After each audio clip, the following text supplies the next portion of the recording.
सतलोक के मालिक कबीर परमात्मा के पाने की आपको विधि बताते हैं। सुन आत्मा चितला के और सतपुरुष से कर ले सगाई, गुरु बिचौला बना के आप जी की सगाई करवा दी इस दास ने सत्य पुरुष से सभी की। और सगाई होगी तो ब्याह भी होगा, और ब्याह होगा तो पति के घर भी जावांगे। और जिनका कितने सगाई ना कुछ सलसलाए नहीं है, वो तो कंवारी हैं, तो वो जाएंगी, क्योंकि वो तो यहीं रह जाएंगी, अभी यहीं रहेंगी। हाँ, लेकिन सभी को चाहिए कि अपना इस तरह प्रोसीजर अपनावें, यानी गुरु की शरण में आवें, परमात्मा से संबंध जोड़े, नाता जोड़े।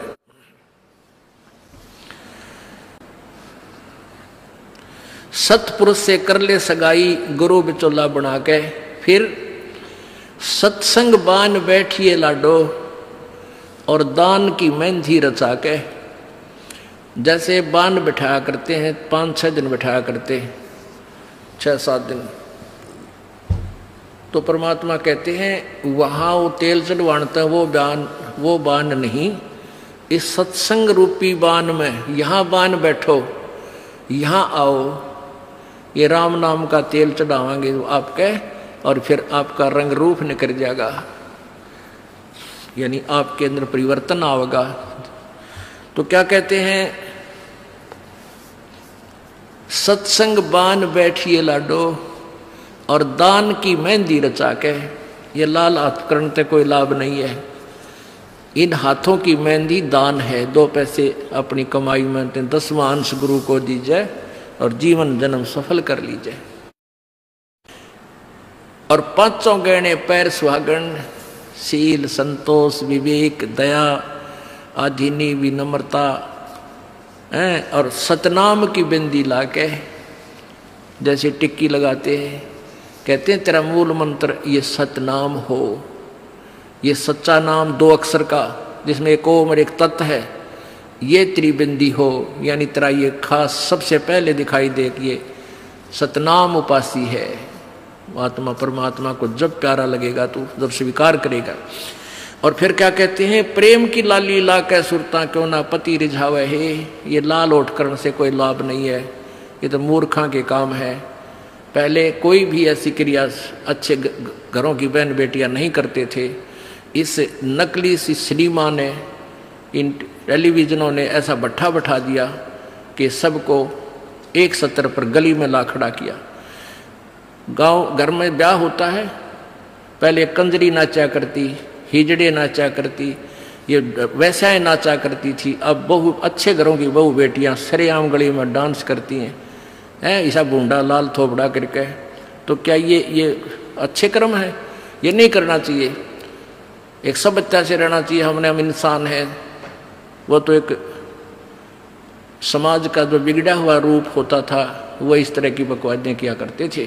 तो ज्ञानहीनता, मर्यादाहीनता, निर्लज्जता इतनी बढ़ गई समाज में, इसको भी अब सेट करना है।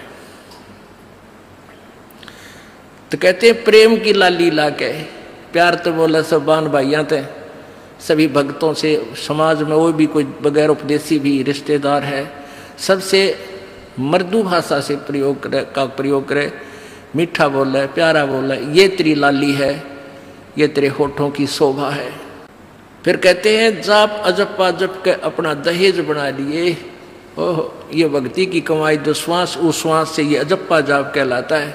कहते इसका जाप करके तू अपना ये दहेज बना, यानी धन जोड़ ले, जो आगे लेकर जाना है, दहेज जो अपने पति के घर लेके जाना है। पहले कुरीति थी कि जो लड़की घना धन लेकर आती थी दहेज का, उसका आदर पूरा परिवार करता था। ऐसे हमारे हम भ्रमित थे, अज्ञानता थी। तो उसी दृष्टिकोण से ये कहा गया है कि जैसे अच्छा ज्यादा दहेज लाने वाली बहु पुत्र वधू अपने ससुराल में आदर सत्कार पाती है, ऐसे ही तू डट के भजन कर, घना दहेज बना ले सत्य अजप्पा जाप का।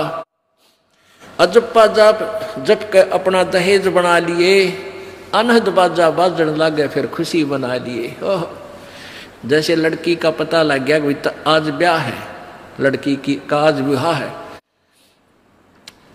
अब कई बच्चे बकाया करें, न्यों कहेंगे ए तेरी बारात आ गई, और फिर न्यों कहें कोई ना आई क्यों राजी हो रही है, यानी उसने खजाया करते हैं।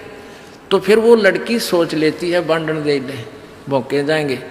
तो कहते हैं जब वो बाजा बाजन लाग जा तब सोच लिए बात लवा लाग ली कि आ गई बारात। तो कहते हैं आप भक्ति जब करोगे तो आपको ऑटोमेटिकली आपके ये ऊपर के यहाँ से ऊपर के हिस्से में बहुत सी आवाजें, कई प्रकार की आवाजें आने लग जाएंगी। इसमें जो हमें आवाज सुनती हैं ये प्राथमिक भक्ति की लक्षण है, अंतिम नहीं है। हाँ, ये भी सुननी चाहिए, सुनेंगी, आपको अवश्य सुनेंगी, ना चाहते हुए भी सुनेंगी। और कभी सुनना चाहो तो कभी 2, 4, 10 मिनट, कभी कभी डेली नहीं, कभी ऐसे कान बंद करके एकांत स्थान पर सुन लेना, आपको सारा साजबाज अंदर बाजता दिखेगा, जिसकी भक्ति इस लक्षण हो गए। कुछ एक को वैसे भी सुनती हैं जिनके पूर्व जन्म की भक्तियां होती हैं और फिर धीरे धीरे उनकी बंद हो जाती हैं, आगे कुछ नहीं सुनती, चाहे वो किसी का नाम जाप ले रखा है।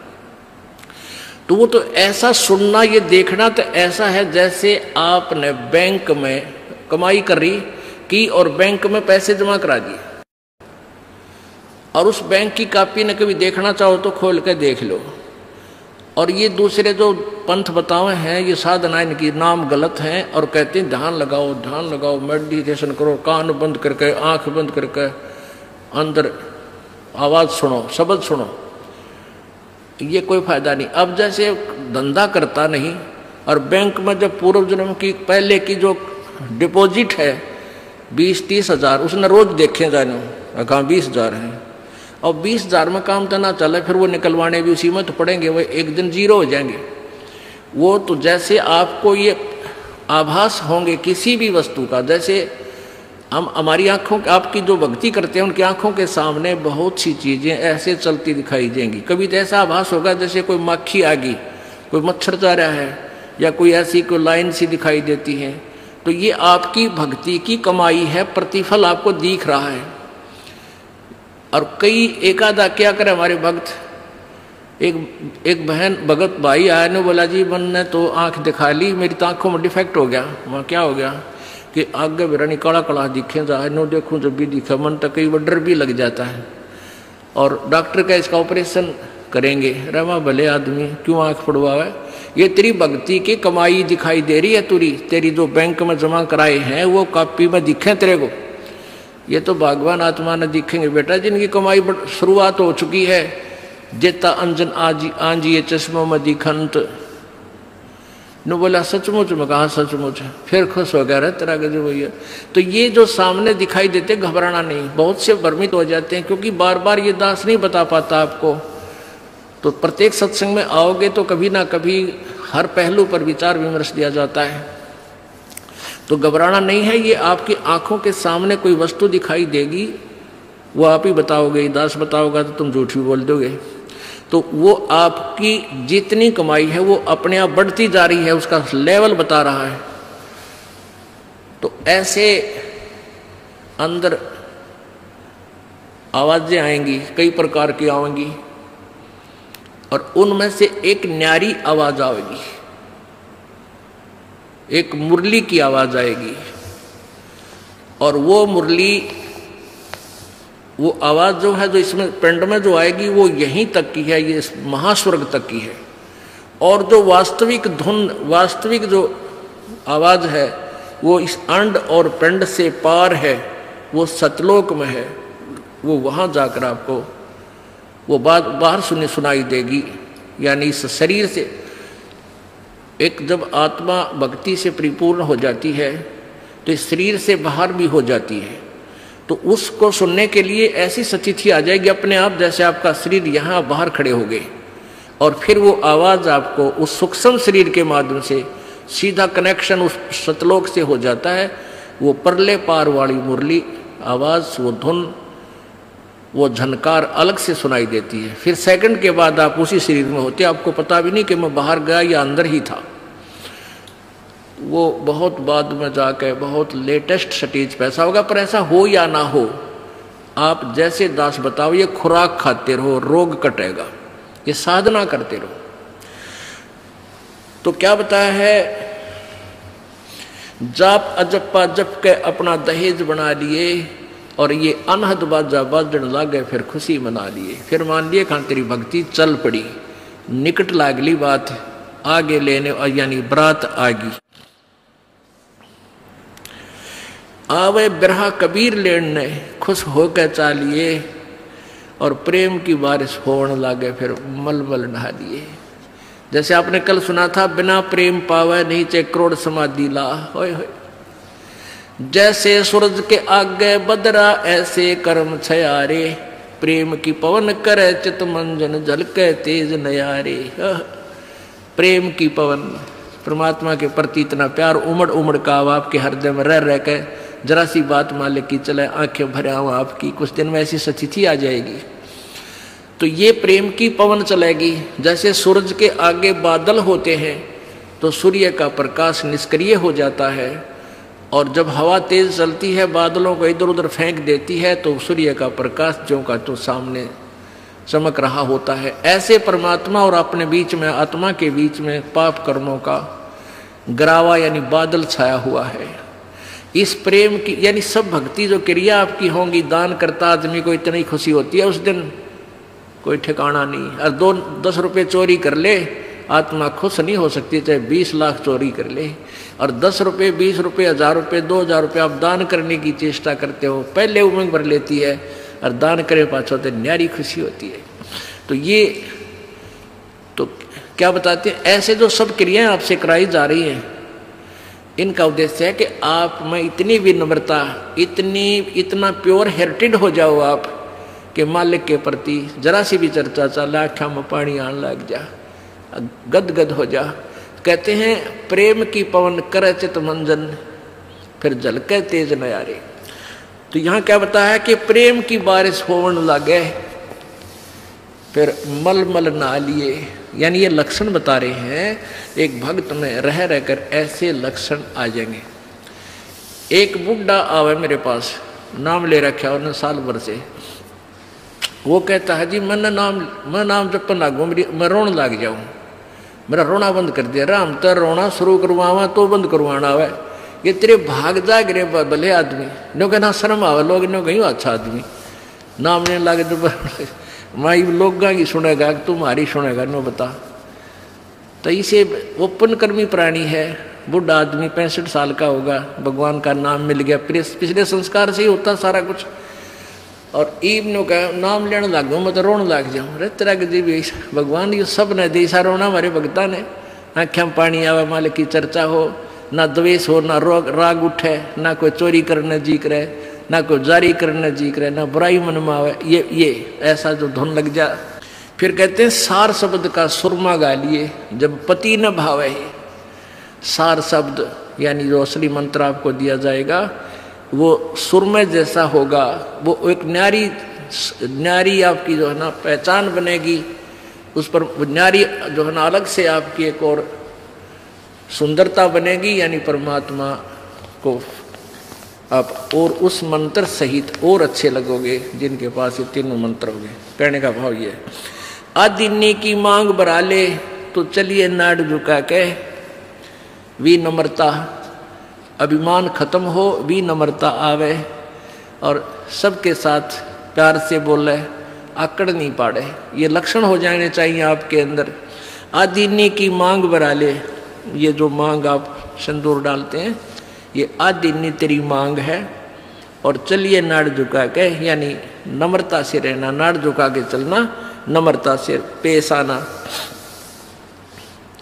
और संत समागम बरात तेरी तन ले जावेगा ब्याह के।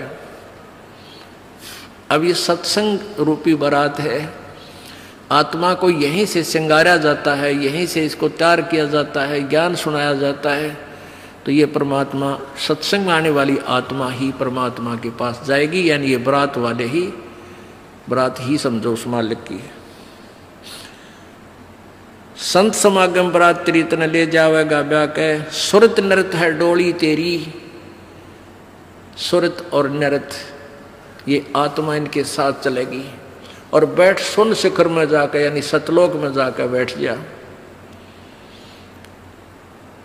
और मकर तार का खेल कांगना अलल ध्यान दचा के।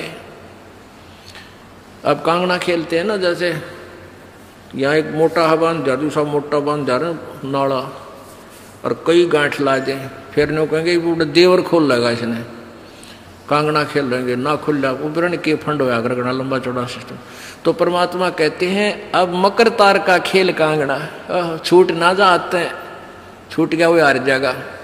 तो उस मकर तार का ऊपर से जब आत्मा यहाँ से चलेगी, परमात्मा कई तरीके से इसको, कहीं किसी स्थान पर किस तरीके से आपने जाना है, तो आप कई बार एक आध बार कभी ध्यान वैसे ही कुदरती लग जाता है, बैठ जाते हैं, कभी आंखें खुली है तो भी बंद हो जाती हैं। और कई बार ऐसा होगा कि एक मकड़ी के तार जैसा आपको लंबा स्ट्रेट, बहुत, उसका कोई और छोरा आप नहीं देख सकोगे, ऐसा तार सा नजर आएगा, उसको मकर तार कहते हैं। उसके साथ लग के आत्मा, जैसे मकड़ी उस तार को पकड़कर ऊपर चढ़ जाती है, ऐसे वो मकर तार का आपको दिखाई देगा जब चलेगी यहाँ से आत्मा संसार छोड़ के, तो एक मकर तार का मार्ग आपको मिलेगा, उसके साथ चलना, उसको छोड़ना नहीं, तो उधर नहीं जाना, नहीं तो मार खा जाएगी। तो ऐसे ही वो कांगड़ा खेलते हैं, जब दोनों और दाव लगा देते हैं, तू खोल गया तो तू हार गया, हारगी, तो ऐसे अपने अपनी जबरदस्ती से उसको पकड़ लेना है उस मकर तार के, उस मकर तार को। मकर तार माने मकड़ी का तार।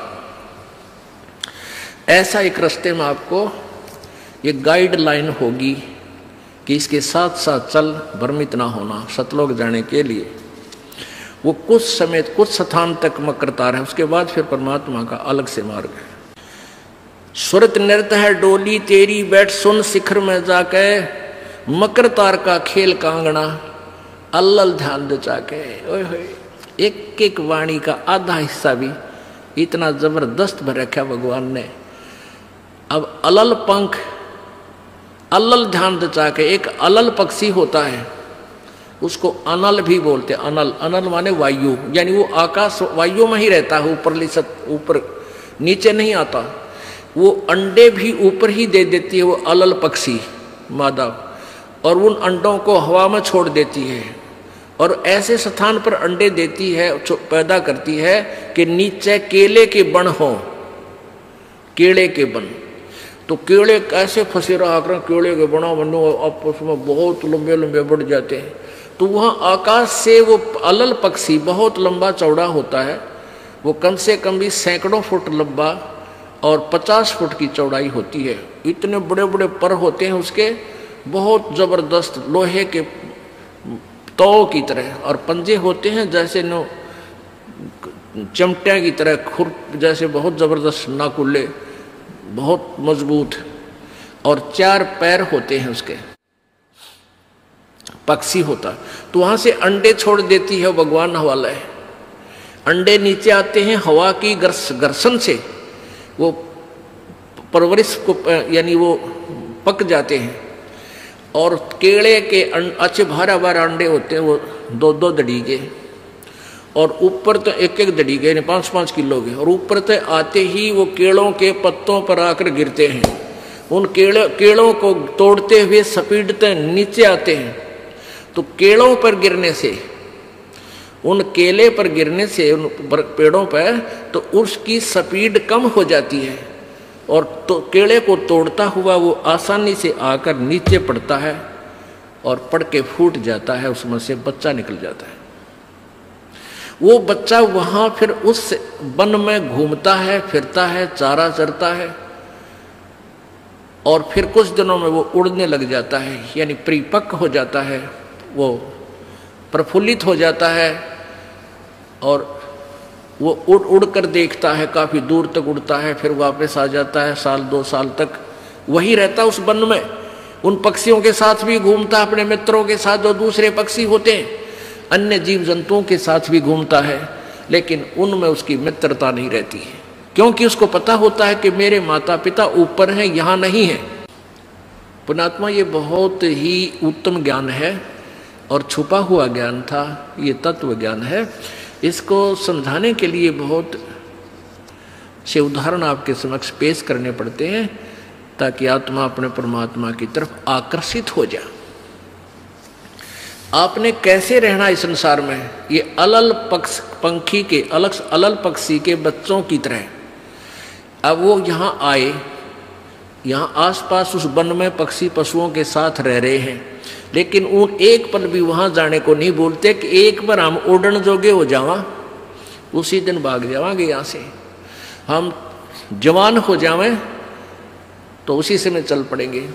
तो जब वो युवा हो जाते हैं और खूब उड़ने योग्य हो जाते हैं तो चलते समय कहते हैं 5 हाथियों को वो पक्षी, अलल पक्षी ऐसे लटका, क्योंकि उन केड़ों के वन में हाथी के भी झुंड के झुंड होते हैं, वहाँ होते थे पहले समय में, तब बने ना रहे, तो वहाँ झुंड के झुंड हाथी होते हैं, नो एक दूसरे के सट कर चला कर सैकड़ों की संख्या में, कई झुंड। तो वो अलल पक्षी उनके ऊपर झपट्टा मारता है और उसके इतने तेज वो होते हैं 1.5 फुट के पंजे, और उनको ऐसे फंसा लेता है चारों हाथियों को, 4 हाथियों में, 5 और 5वें ने नोक मुंह के साथ। कहते 5 हाथियों को उठाकर वो अलल पक्षी आकाश में चला जाता है अपने माता पिता के पास, और फिर उनका आहार लेकर जाता है, वो आहार उससे उनसे करते हैं। तो अब आप यहाँ आए हो, अलल पक्षी की तरह ध्यान रहे। एक पल भी वो पक्षी का बच्चा अपने माता पिता को नहीं बोलता कि मैं यहाँ का नहीं हूँ, मेरे तो ऊपर है माता पिता, और जब मैं यहाँ से जब जाने जोगा हो जाऊंगा 1 मिनट में चल पड़ूंगा। तो आप उस अलल पक्षी के बच्चे की तरह यहाँ अब तैयार हो, अच्छी खुराक खाओ राम नाम की, और मजबूत हो जाओ, और चलते समय इस राम नाम की कमाई लेकर ऊपर चलेंगे। अब कहते हैं अलल ध्यान रचा के वो पक्षी का बच्चा एक पल भी वो यहाँ रह ही नहीं सकता। उसको ये पता होता है, कॉमन सेंस होती है कुदरती, कि मेरे माता पिता वहाँ है, जिस दिन मैं यहाँ से जाने योग्य हो जाऊंगा 1 पल नहीं रहूँ यहाँ पर। तो ऐसे आपने ये हर दिन उस सतलोक में जाने का अलल पक्षी की तरह यू ध्यान लगा कर वो जचा कर रखनी है, इसको भूल नहीं पड़ने देना। मकर तार का खेल कांगना अलल ध्यान जचा के, और बैठ विश्वास सेज बिछा के, जो शब्द छैल आवे है। अपनात्मा कहे कबीर सुनो भी साधो, मैं तो हूं विश्वास में। जो क्रिया जो साधना आपको बताई जाती है, वो साधना वो है जो सब सदग्रंथों में प्रमाणित है, और वो है जिन महापुरुषों ने परमात्मा पाया, उन्होंने भी यही क्रियाएं की। तो आप एक विश्वास रूपी सेज पे, जैसे दुल्हन होती है अपने पति के इंतजार में वो बैठ जाती है, तो ऐसे ही कहते तू अपना विश्वास रूपी सेज बिछा के इंतजार कर उस परम पिता के आने की। विश्वास तेरी सेज है, यानी तेरा विश्वास है तो मालिक आवेगा, और विश्वास नहीं है तू ही वहां से चला गया कि तो फिर पति कहाँ मिलेगा। कहने का भाव ये है कि डगमग नहीं होना है, अपना विश्वास दृढ़ रखना, जो बताया गया ये विधि और यही भक्ति आपको परमात्मा मिलाएगी। यानी शब्द छैल का अर्थ है वो अविनाशी परमात्मा, शब्द अर्थ अविनाशी को कहते हैं। अविनाशी परमेश्वर तेरा पति तुझे वहां लेने आएगा, और इस प्रकार हम परमात्मा पाएंगे। बोलो सतगुरुदेव।